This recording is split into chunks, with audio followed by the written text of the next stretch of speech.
मैं आता हूँ तेरे पास, प्रभु यीशु मेरे मसीह, मेरे पापों के लिए ही उधार दे मसीह।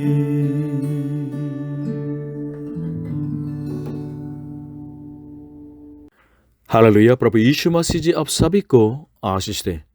क्या धार्मिक होना और परमेश्वर के दृष्टि में भक्त होना सेम बात होती है? नहीं।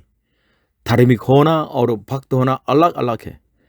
धार्मिक होने के लिए हम धार्मिक कार्य में शामिल हो सकते हैं, लेकिन भक्त होने के लिए कैसे होना है? परमेश्वर का भय मानना है और परमेश्वर की इच्छा पर चलना है। पिछले क्रिसमस पे इंडिया से हैरी भाई ने जो क्रिसमस के जो संबंधित एक जो वीडियो क्लिप भेजा था, वह क्या दिखाई दिया? एक चर्च के लोग तो आराधना कर रहे थे, लेकिन कुछ जो धार्मिक गलतपंथी आके उनको मारपीट किया है, उनको सताया। बाइबल में भी इस तरह खतरा है। एक जो साउल नाम का आदमी था, जवान था, जो यहूदी धर्म में बहुत उत्तेजित था। उसने सोचा कि मुझे चर्च को बिल्कुल सताना है। उन्होंने बहुत लोगों को मरवा डाला है और सत्यानाश करना चाहता था। इस तरह धार्मिक कामों में उत्तेजित होके हम परमेश्वर के शत्रु के राह पर चल सकते हैं। परमेश्वर पर विश्वास करके हम एकमात्र परमेश्वर को मानते हैं, इस तरह लोग गर्व करते हैं। लेकिन उनके विरोध में बाइबल में एक जो प्रेरित है याकूब, उसने चेतावनी दी। याकूब के 2:19 में, तुझे विश्वास है कि एक ही परमेश्वर है, तू अच्छा करता है। दुष्ट आत्मा भी विश्वास रखते हैं और थरथराते हैं। बहुत लोग कहते हैं कि हम विश्वासी हैं, लेकिन उस विश्वास के फल नहीं है। तो जैसे देह के बिना आत्मा मरी हुई है, वैसे ही उनका विश्वास भी मरा हुआ है। इस तरह कई लोगों के पास धर्म तो है, रिलीजन तो है, लेकिन भक्ति नहीं है। इसलिए क्या करते हैं लोग? धर्म के खेल खेलते हैं। इसलिए आज हम परमेश्वर के वचन के द्वारा, बाइबल के द्वारा भक्ति के बारे में जानना चाहते हैं और सचमुच में भक्त का जीवन जीना चाहते हैं। इस वचन के द्वारा परमेश्वर आपको आशीष दे। आज का वचन याकूब की किताब अध्याय 1 पद 26 से लेकर 27। यदि कोई अपने आप को भक्त समझे और अपनी जीभ पर लगाम न दे, पर अपने हृदय को धोखा दे, तो उसकी भक्ति व्यर्थ है। हमारे परमेश्वर और पिता के निकट शुद्ध और निर्मल भक्ति यह है कि अनाथों और विधवाओं के क्लेश में उनकी सुधि ले और अपने आप को संसार से निष्कलंक रखें। James chapter 1 verses 26 to 27. If anyone considers himself religious and yet does not keep a tight rein on his tongue, he deceives himself, and his religion is worthless. Religion that God our Father accepts as pure and faultless is this: to look after orphans and widows in their distress, and to keep oneself from being polluted by the world. आज के वचन के point 1, भक्ति अपनी जीभ पर लगाम देना है। Devotion is controlling tongue means sinfulness. 26 पद में इस तरह लिखा है कि यदि कोई अपने आप को भक्त समझे और अपनी जीभ पर लगाम न दे, पर अपने हृदय को धोखा दे, तो उसकी भक्ति व्यर्थ है। मनुष्य बातों के द्वारा अपनी असंतोष को, निराशा को, अविश्वास को, निंदा को, गालियां को बकते हैं और श्राप देते हैं, और बातों के द्वारा दूसरों के दिल में तो चोट पहुंचाते हैं। इसलिए भक्ति सचमुच में जीभ से संबंधित है, और सारी बुराइयों का जो द्वार है, जो जीभ को अगर काबू में न रखेंगे तो भक्ति नहीं हो सकती है। क्यों हमें अपने जीभ को बिल्कुल काबू में रखना है? क्योंकि परमेश्वर आपकी मेरी बातों को सुनते हैं। इसलिए अपने जीभ को काबू में रखना है, और जीभ के द्वारा हम सचमुच में और जो पापी ठहर सकते हैं और अशुद्ध बन जा सकते हैं। इसलिए जीभ को कंट्रोल में रखना है। प्रभु यीशु ने बिल्कुल चेतावनी दी है। मत्ती 18 से 20 में इस तरह उन्होंने कहा कि हमारे जो दिल के अंदर जो बिल्कुल गंदगियां हैं, व्यभिचार, झूठ, कब वगैरह वगैरह सारी गंदगियां बाहर आ जाता है। कैसे? मुख के द्वारा, जीभ के द्वारा। इसलिए जो जो हम बड़े से बोलेंगे तो उसके द्वारा हम अशुद्ध बन जाते हैं। इसलिए कोई भी बात करने से पहले हमें सोचना है, क्या जो बात मैं अब कह रहा हूं ये पाप तो नहीं, या परमेश्वर के वचन के विरोध में तो नहीं, कि इस बात की तरफ तो मेरे भाई को बिल्कुल तो चोट नहीं पहुंचेगी, क्या मेरी बातों के द्वारा हमारे संबंध अच्छा सुंदर हो सकता है। इसके बारे में सोच के हमें बताना है। और हम गलत बोलने से हम बिल्कुल हमको न्याय मिल जाता है। मत्ती 12 का 36 में इस तरह प्रभु यीशु ने कहा कि 37 में, और मैं तुमसे कहता हूं कि जो जो निकामी बातें मनुष्य कहेंगे, न्याय के दिन हर एक बात का लेखा देंगे, क्योंकि तू अपनी बातों के कारण निर्दोष और अपनी बातों ही के कारण दोष ठहराया जाएगा। आज के वचन के पॉइंट 2, भक्ति का सार दया है। Essence of devotion is mercy. 27 में इस तरह आधा इससे लिखा है कि हमारे परमेश्वर और पिता के निकट शुद्ध और निर्मल भक्ति यह है कि अनाथों और विधवाओं के क्लेश में उनकी सुधि लें। अनाथ और विधवा और परदेश लोग बाइबल के परमेश्वर यहोवा के सामने विशेष लोग हैं वास्तव में। इसलिए अनाथों की या विधवाओं की देखभाल करना, उनकी सेवा करना परमेश्वर के सामने शुद्ध और निर्मल भक्ति कहा आज के वचन में। और इस वचन को सुना है, मतलब भक्ति का सार दया है, तो हमें किस तरह जीवन जीना है। पहले ये करना है कि हमें सार्थिक जो जीवन को बिल्कुल त्यागना है, सेल्फिश लाइफस्टाइल को त्यागना है। दूसरा, जिनको दया की आवश्यकता होती है उनको दया से बिल्कुल मदद देना है, उनको देखभाल करना है। या आपके टाइम की आवश्यकता होती है, आप खुद जाके सेवा कर सकते हैं, या एनजीओ में आप बिल्कुल डोनेशन दे के भी सेवा कर सकते हैं। इस तरह पैसा कमाना भी अच्छी बात है, लेकिन पैसों को जो जिसको आपने कमाया है इस तरह अच्छे जो पर्पस के लिए प्रयोग करना और अच्छी बात है और महत्वपूर्ण बात है।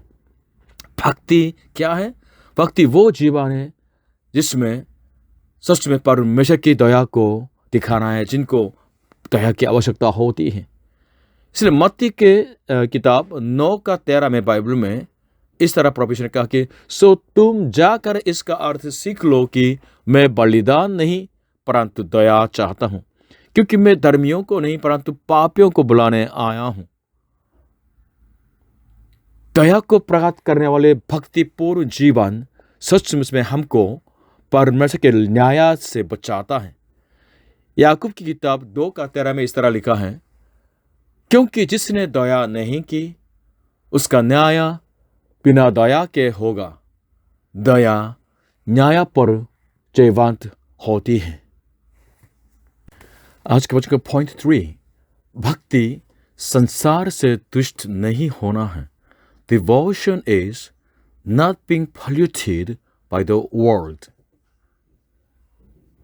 संसार पाप से बिल्कुल गिरा हुआ है, इसलिए परमेश्वर को नहीं जानता, परमेश्वर से विरोध करता है।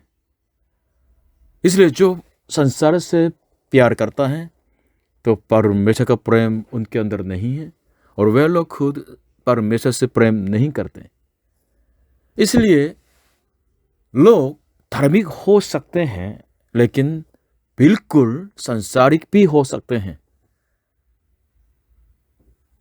संसार से दुष्ट होना वास्तव में संसार के जो रीति रिवाजों के पीछे चलना है, संसार के मूल्यों को उत्तम समझ के उसके पीछे चलना है, संसार से प्यार करना है। इसके बारे में चेतावनी दी गई है बाइबल में। पहले यूहन्ना 2 अध्याय 15 से 16 में, तुम न तो संसार से और न संसार में की वस्तुओं से प्रेम रखो। यदि कोई संसार से प्रेम रखता है तो उसमें पिता का प्रेम नहीं है, क्योंकि जो कुछ संसार में है अर्थात शरीर की अभिलाषा और आंखों की अभिलाषा और जीवन का घमंड, वह पिता की ओर से नहीं परंतु संसार ही की ओर से है। याकूब की किताब 4 का 4 में इस तरह है कि संसार से मित्रता रखनी वास्तव में परमेश्वर से शत्रुता रखना है। संसार से मित्रता वास्तव में परमेश्वर से शत्रुता है। हम कैसे संसार से दुष्ट न हो सकते हैं? सिंपल सा है, परमेश्वर से प्रेम करने से, परमेश्वर के वचन से प्रेम करने से। इसलिए भजन संहिता के 119 और 97 में इस तरह है कि एक जो भक्त ने अंगीकार किया, आह मैं तेरी व्यवस्था में कैसी प्रीति रखता हूँ, दिन भर मेरा ध्यान उसी पर लगा रहता है। परमेश्वर के वचन पर दिन रात मनन करना और उस वचन का पालन करना, ये संसार से दुष्ट होने से बचने का तरीका है। पिछले जो साल के अंत में हमने हमारे बीच में जो जयप्रकाश भाई के गवाही हमने सुनी थी, 1917 में उसके बेटे के अंदर दुष्ट आत्मा आ गई थी। 13 साल के दौरान उनको बहुत तंग किया था, लेकिन जब चर्च में आया है और पादरी के द्वारा तो 2 वचन की जगह, बाइबल के जगह भजन संहिता 91 और 111 2 पौधों को पढ़ने के लिए उन्होंने तो बताया। जब ये वचन पढ़ने लगा तो दुष्ट आत्मा निकल गई बेटे से। Hallelujah, hallelujah. सचमुच में बाइबल परमेश्वर का वचन, परमेश्वर के सामर्थ्य हैं जिसके द्वारा दुष्ट आत्मा निकल जाती है और अंधकार को भी भागना पड़ता है। हालेलुया। बाइबल परमेश्वर का वचन पापियों को बचाने वाले परमेश्वर के अनंत जीवन के सामर्थ्य की किताब है। हालेलुया। बाइबल परमेश्वर का वचन सचमुच परमेश्वर के सामर्थ्य है जिसके द्वारा हम पाप से विजय पा सकते हैं। हालेलुया। क्योंकि अगर आपके दिल के अंदर परमेश्वर का वचन है तो सारे संसार के झूठ दिखाई देता है और आप धोखा नहीं खाएंगे। इसलिए भक्ति क्या होते हैं? भक्ति संसार से दुष्ट नहीं होने का है, प्रदुष्ट नहीं होने का है, संसार से प्रभावित न होने का जीवन होता है। Hallelujah, hallelujah. आज हमने भक्ति के बारे में सीखा है बाइबल के द्वारा। सारांश में बताना चाहते हो भक्ति क्या होता है? भक्ति अपने जीव पर लगाम देना है, यानी अपनी शारीरिक बिल्कुल अभिलाषाओं को काबू में रखना है। और भक्ति का सार दया है। दयाहीन जीवन जिएंगे तो दयाहीन न्याय मिलेगा। भक्ति और संसार से प्यार नहीं करना है, संसार की राह पर नहीं चलना है। तो पाप में गिरे हुए असमर्थ सार्थिक जो मनुष्य कैसे अपने जीव को काबू में रख सकते हैं, अपने अभिलाषाओं को बिल्कुल काबू में रख सकते हैं, कैसे दयापूर्ण जीवन जी सकते हैं, कैसे संसार की अभिलाषाओं से विजय पा सकते हैं, भक्तिपूर्ण जीवन जी सकते हैं। प्रभु ईश्वर विश्वास करके परमेश्वर के प्रेम पाने से यह संभावित है। अगर आप प्रभु ईश्वर विश्वास करेंगे, आपके दिल के अंदर, आत्मा के अंदर परमेश्वर का प्रेम उंडेल दिया जाएगा। उस प्रेम से, उस सामर्थ्य से आप लोगों से प्रेम कर सकते हैं, लोगों को दया दिखा सकते हैं और सचमुच में अपने जीव को भी बिल्कुल कंट्रोल कर सकते हैं।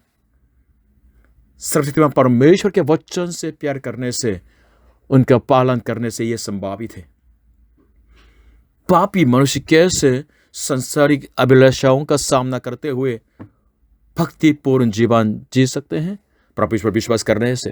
क्योंकि जब प्रभु ईश्वर विश्वास करते हैं तो पाप से, संसार से और शैतान से जो संबंध है वो बिल्कुल खत्म हो जाता है। अगर कोई भी प्रभु ईश्वर यीशु मसीह में है, वो आगे पाप का दास नहीं, शैतान का दास नहीं, वो आज़ाद है। प्रभु यीशु मसीह में है तो संसारिक अभिलाषाओं के कोई अर्थ नहीं बनता। क्या आप सचमुच में भक्त जीवन जीना चाहते हैं? एकमात्र रास्ता है प्रभु ईश्वर विश्वास कीजिए और उसके वचन से प्रेम कीजिएगा। इसलिए बाइबल के एक जो भक्त ने इस तरह अंगीकार किया है, भजन संहिता 119 105 में, तेरा वचन मेरे पाँव के लिए दीपक और मेरे मार्ग के लिए उजाला है। Psalm 119 105, Your word is a lamp to my feet and a light for my path. परमेश्वर ने 2023 को हमारे लिए गिफ्ट के रूप में दिया। हालेलुया। इस साल भर में हम परमेश्वर के वचन बाइबल पर मनन करते रहें दिन और रात, और बाइबल से प्यार करते रहें, ताकि परमेश्वर अपने वचन के द्वारा, अपने सामर्थ्य के द्वारा आपको ज्योति की राह पर, भक्ति की राह पर ले चलें, आपको आशीष करें। हालेलुया। प्रभु यीशु मसीह आप सभी को आशीषित करें। आमीन।